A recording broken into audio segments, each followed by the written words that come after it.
y tomamos contacto con el senador por la Araucanía de Evópolis, Felipe Kast. Senador, buenas noches, gracias por recibirnos.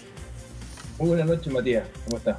Muy bien, gracias. Bueno, lo que queda, después nosotros tuvimos la oportunidad de compartir ayer mesa en Estado Nacional, pero es otra dinámica, es más breve, es más rápido, es más de debate. Aquí tener a esta hora un espacio para conversar, reflexionar lo que ocurrió ayer al cumplirse un año del 18 de octubre tan violento que vivimos el 2019. ¿Qué queda en la reflexión cuando la clase política parece ser el principal adversario de lo que vimos ayer? Bueno, yo creo que quedan varios sentimientos, Matías. Primero, una sensación de que la democracia, como la conocemos, y la cual ha sido claramente motivo de orgullo cuando se recuperó a fines de los 80, principios de los 90, cumplió un ciclo donde fracasó por muchas partes, tuvo muchos beneficios que ya conocemos de los últimos 30 años, pero donde se generó una desafección tremenda. Y yo creo que esa desafección, que lo comentábamos ayer en Estado Nacional, tiene múltiples causas, pero al menos yo quisiera mencionar dos de ellas. Una tiene que ver con que el Estado, los políticos, que se suponía que teníamos que entregar dignidad en educación, en salud, entregando un Estado moderno, que donde la educación pública no tuviese nada que envidiar a la educación privada, donde los mejores llegaran a lo público para poder generar una cancha pareja y menor desigualdad en elementos tan centrales como eso, no se hizo. ¿Y por qué? Porque mientras el Banco Central se manejaba con total meritocracia, autonomía e independencia, los ministerios sociales, desgraciadamente, no ocurrió eso ni con el Ministerio de Educación ni con el Sename, que fueron utilizados como agencia de empleo de los partidos políticos en los últimos 30 años. Y eso ha sido realmente un motivo de frustración tremenda. Y aquí, Matías, hay como varias tesis de qué es lo que falló. Hay una tesis que dice que fracasó el modelo económico, y que por lo tanto esto es una gran manifestación en contra del modelo económico. Esa es una tesis. Hay otra tesis que dice, no, mire, lo que pasó es que como dejamos de crecer en los últimos 8 años, esa, de alguna manera, expectativa de mayor desarrollo de la clase media se vio frustrado por el menor crecimiento y por lo tanto esta frustración estalló. Yo honestamente creo que no es ni la una ni la otra. Insisto, yo creo que esto es un fracaso de la política, donde muchos de los políticos que se vieron incluso involucrados en temas de financiamiento ilegal no tuvieron muchas consecuencias, donde ocuparon al Estado, como explicábamos recién, y lo exprimieron como una agencia de empleo para sus partidos políticos en lugar de hacerlo para los ciudadanos.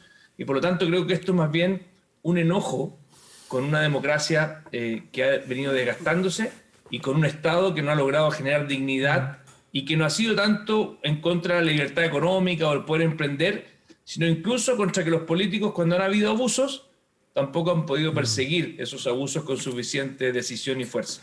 Leonidas Montes, director del Centro de Estudios Públicos, que es un hombre que conocidamente, no sé si milita, pero es un hombre de ideas de derecha, centro-derecha, un intelectual, economista, en fin, y filósofo, sostenía hace unos 10 días en una entrevista en alguno de los diarios, no recuerdo en cuál, que al final, haciendo una autocrítica a su propio sector, señalaba que se confundió el crecimiento con el progreso, que puede parecer un sinónimo en algunos casos, pero si uno se detiene un segundo, por Dios que es distinto.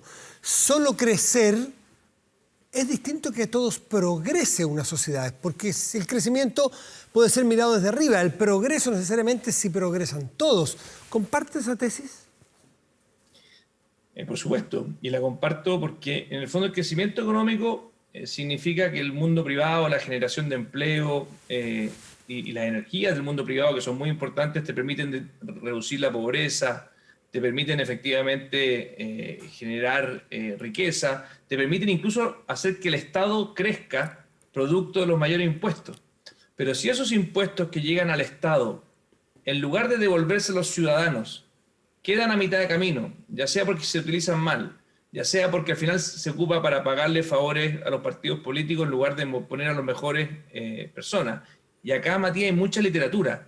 Los partidos que logran mayores niveles de felicidad son partidos donde, perdón, los países, son países donde sus instituciones son muy sólidas.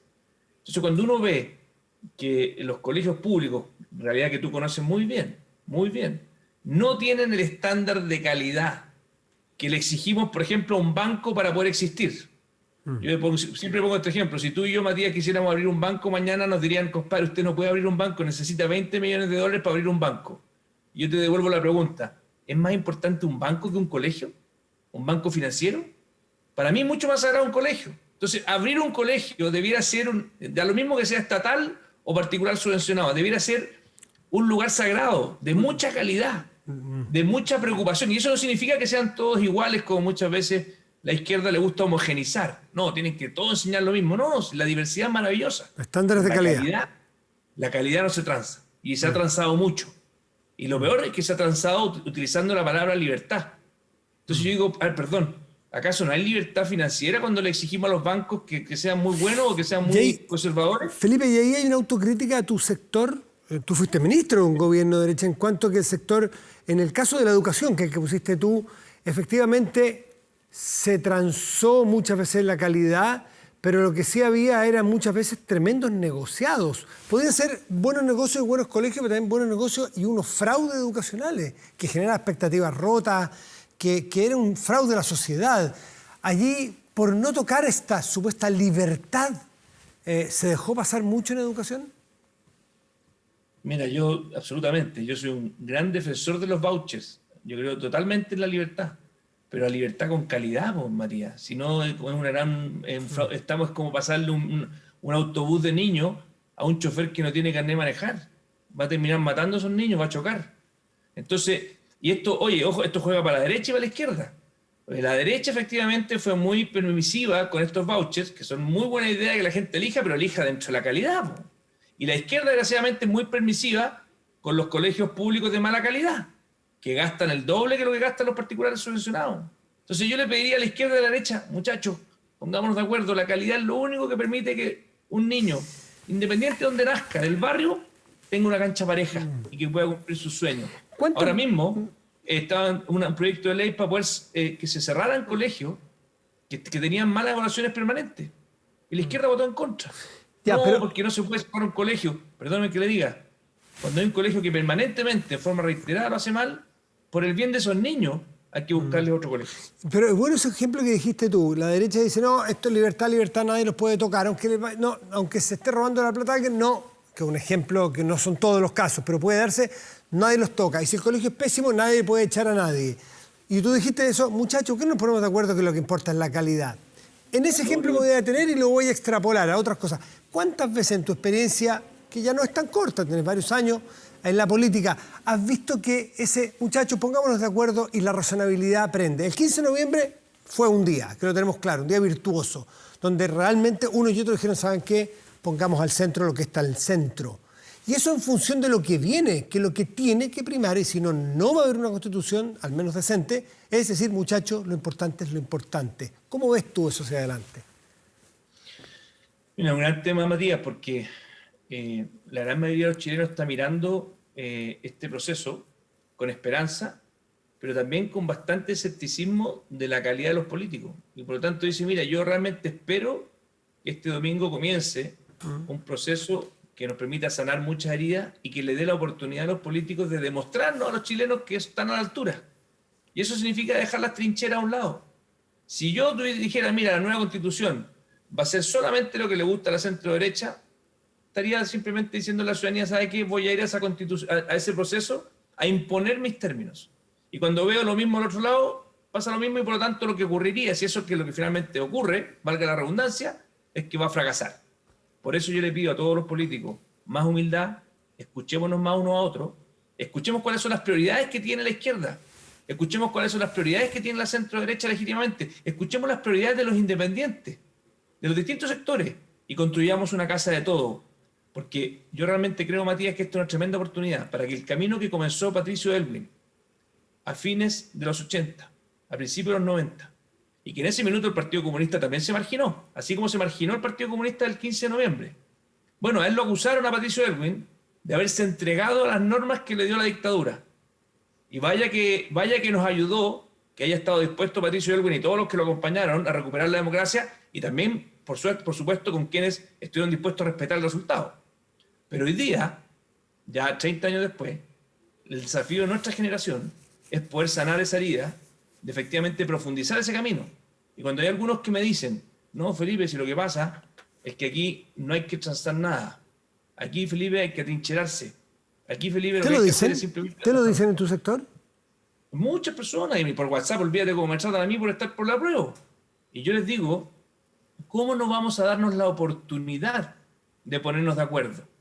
Y eso no significa que dé lo mismo la Constitución, a mí me importa muchísimo, y el contenido, y en horizontal, el Centro de Estudios cercano a Evópolis, hemos planteado una serie de propuestas. Este jueves vamos a lanzar un seminario muy potente, donde va a participar Carolina Toá, el senador Buenchumilla, yo mismo. Vamos a presentar un documento que han preparado más de 25 expertos, y la verdad es que el verdadero plebiscito va a ser el de salida. El de entrada es muy importante porque nos permite sentarnos a la mesa a conversar de igual a igual. En muchas décadas no habíamos tenido la oportunidad de, en democracia, sentarnos a la mesa a conversar de igual a igual. Y eso es lo que se habilita este domingo. Pero después tenemos que estar a la altura, porque si no estamos a la altura y no nos ponemos de acuerdo, la ciudadanía va a poder decir en el plebiscito de salida, ¿sabe qué más? Prefiero quedarme con la Constitución actual, que me ha funcionado los últimos 30 años, porque ustedes no se pusieron de acuerdo en ese año que les dimos para que lo hicieran. Y por eso ese espíritu colaborativo que tú hablabas al principio, Matías, es fundamental. Y se da poco, no se ha dado mucho, no parece ser la norma, ¿no? Más bien ha sido hasta aquí la excepción. De hecho, se habla y recordamos la fecha. No recordamos fechas de cuando se agarran a combo los políticos, sí recordamos la fecha cuando se ponen de acuerdo. 15 de noviembre. Y pareciera, y por eso te digo, pareciera que incluso algunos que gobernaron de los últimos 30 años, han gobernado 26, se avergüenzan de lo que hicieron. Yo les digo, el pasado de los últimos 30 años de Chile, la gran mayoría de los chilenos no lo quiere destruir. Eso es una mentira, quieren ir más lejos.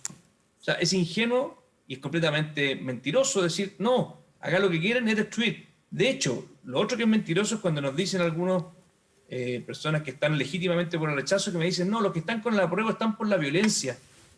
Les digo, perdón, ¿acaso no le podemos responder a la violencia con más democracia? ¿Acaso lo que estamos buscando es justamente decirle, porque hay que decirle basta a la violencia, hay que decirle rechazo a la violencia, hay que decirle apruebo a la democracia? Felipe, tú que estás en el sector apruebo de la derecha, que está, porque la oposición está completa con el apruebo, salvo que alguien conozca excepciones que yo no conozco. Al otro lado están muy divididos, no sé cuánto y cuánto, pero están divididos.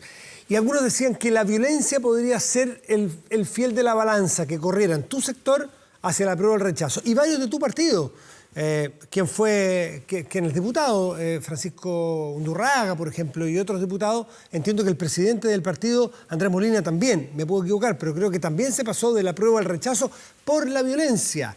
¿Qué le dirías tú a la gente que por los actos de violencia de ayer, que son innegables, que eran del apruebo contigo, en tu sector, no se pasen al rechazo? ¿Qué les dirías? ¿O tú crees que eso va a pasar mayoritariamente? No, yo les diría que tenemos que, en momentos donde hay un grupo pequeño que busca destruir nuestra democracia, tenemos que defenderla por todos los medios y por lo mismo apostar por más democracia. Si la mejor forma de aislar a esos violentistas es justamente demostrarles que su vía violenta no la vamos a aceptar. Y eso significa, obviamente, aplicar todo el peso de la ley y que no haya impunidad y ojalá puedan pagar con penas de cárcel los violentistas, pero al mismo tiempo significa demostrarle a la gran multitud que en su minuto marchó el año pasado y que sabemos que hay una movilización importante en Chile pidiendo cambios, que somos capaces de sentarnos a la mesa a dialogar y que con la misma convicción que le decimos no a la violencia, con esa misma convicción le decimos sí al diálogo y sí a la democracia. Y por lo tanto no tenerle susto a ese proceso de diálogo. Y si no resulta, porque aquí tampoco hay que ser ingenuo, Matías, y no se trata de decir aquí todo va a ser fácil, este año que viene va a ser una tarea que no va a tener ningún problema, no, va a depender de nosotros. Y por eso es tan importante no caer en la ingenuidad y el romanticismo de decir, oye, todo va a ser fácil. Si lo que yo estoy diciendo es que hay que doblar la apuesta de poder estar a la altura para que después de este proceso que va a ser difícil, podamos decirle a nuestros hijos, sí, ¿sabe qué? Nos sentamos y fuimos capaces de ponernos de acuerdo, así como lo hicimos el 15 de noviembre, pero en forma permanente. Porque al final el fracaso de la política ha sido que hay mucha pelea, mucha polarización y poco avance. Y por eso la ciudadanía le cortó el teléfono a los políticos y por eso están apoyando a los alcaldes. Porque si tú te das cuenta, los alcaldes se dedican a hacer la pega y no a pelear. Y eso habla que hay una capa de la política que la ciudadanía sí valora. Y ese mismo estilo de los alcaldes tenemos que llevarlo a la política nacional para dejar de pelear y avanzar. Felipe Cas, senador Evópolis, muchísimas gracias por estar esta noche con nosotros. Que esté muy bien. Muchas gracias a usted, Matías. Buenas noches. Chao, chao, buenas noches.